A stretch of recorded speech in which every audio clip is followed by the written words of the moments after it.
ভারতবর্ষের ইঞ্জিনিয়ারিং ক্ষেত্রে এবং অবশ্যই ভারতবর্ষের ইতিহাসে ইঞ্জিনিয়ারিং ক্ষেত্রকে প্রসারিত করা, বিকশিত করা এবং সর্বোপরি ইঞ্জিনিয়ারদের প্রতি দেশের সরকারের যে দায়বদ্ধতা কিংবা সরকারের কাজকর্মের প্রতি ইঞ্জিনিয়ারদের যে দায়বদ্ধতা, পরিকাঠামো উন্নয়নের যে ভূমিকা, সামগ্রিক বিষয়গুলো আজ অন্যভাবে তুলে ধরার প্রয়াস নেওয়া হয়েছে বিশাল ব্যক্তিত্ব ভারতরত্ন স্যার এম বিশ্বেশ্বরৈয়ার জন্মদিনে।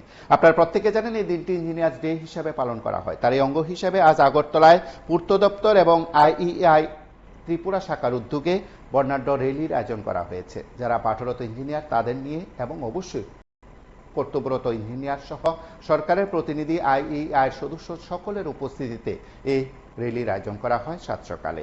আগরতলা স্টেট মিউজিয়ামের সামনে থেকে সে র্যালি শুরু হয়। র্যালি শহরের বিভিন্ন পরিক্রমা করে। এই র্যালিতে অংশগ্রহণ করেছেন রাজ্যের উচ্চশিক্ষামন্ত্রী কিশোর বর্মন সহ বিভিন্ন দপ্তর এবং সংশ্লিষ্ট দপ্তর, আইইআইয়ের প্রতিনিধিরা।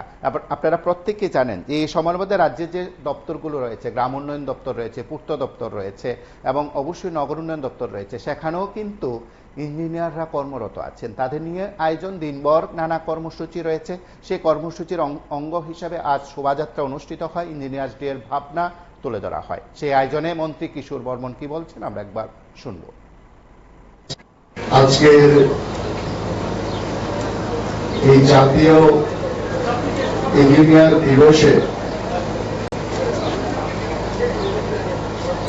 উপস্থিত আজকের এই মঞ্চে আমাদের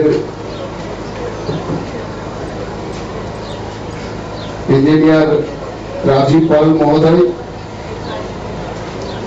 deputy secretary PWD government of Tripura, এখানে উপস্থিত আছেন আমাদের রাজীব দেববর্মা মহোদয়, ইঞ্জিনিয়ারিং ডে এটাকে পালন করতে। আমরা সবাই জানি যে একজন মহান ভারতীয়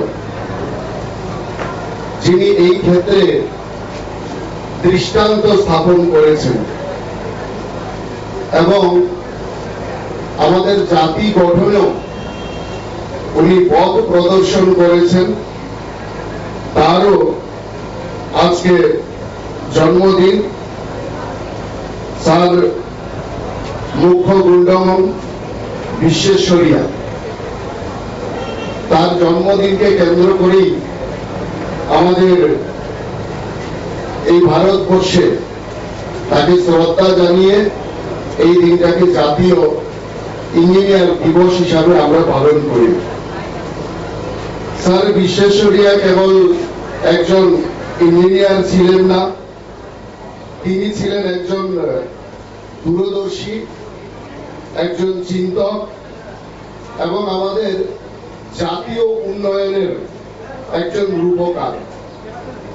মাইজোরে কৃষ্ণরাজ সাগর বাঁধ নির্মাণ, বিশ্বেশ্বরৈয়া আয়রন অ্যান্ড স্টিল প্ল্যান্ট প্রতিষ্ঠা এবং আধুনিক শিল্পায়নের স্বপ্ন বাস্তবায়নের মাধ্যমে তিনি আমাদেরকে শিখিয়েছেন যে কঠোর শৃঙ্খলা, কর্মনিষ্ঠা ও উদ্ভাবনে আমাদের জাতিকে এগিয়ে নিয়ে যেতে পারে। কিন্তু আমরা যদি সেই ভারতবর্ষের কথা ভাবি, যে ভারতবর্ষ সম্পর্কে একসময় বলা হয় যে বলো বলো বলো সবাই শতবিধা মেনু রবে, ভারত আবার জগৎ সবাই শ্রেষ্ঠ আসন রবে। ভারত যখন জগৎ সবাই শ্রেষ্ঠ আসনে অলঙ্কৃত ছিল, সেই সময়ও কিন্তু আমরা এই দিকে কিন্তু আমরা পিছিয়ে ছিলাম না। ভারতের প্রকৌশল ঐতিহ্য কেবল আধুনিক যুগেই সীমাবদ্ধ ছিল তা কিন্তু নয়।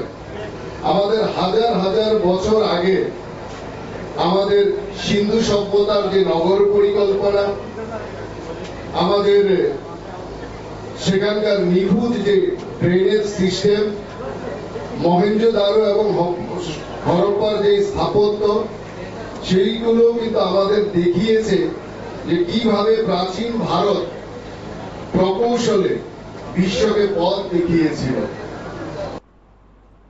আপনারা শুনলেন সেখানে মন্ত্রী কিশোর বর্মনের বক্তব্য। আপনারা প্রত্যেকে জানেন আজ দিনটি নানা জায়গায় নানা উদ্যোগে সেখানে পালন করার মধ্য দিয়ে বিশ্বেশ্বরীয়া জীবনে নানা দিক সেখানে তুলে ধরা হয়। আগরতলা শোভাযাত্রার মাধ্যমে দিনটি উদযাপন হয়েছে বা দিনের কর্মসূচি শুরু হয়েছে। পরবর্তী সময়ে আরও বেশ কিছু কর্মসূচি রয়েছে। দেখতে থাকুন PB24।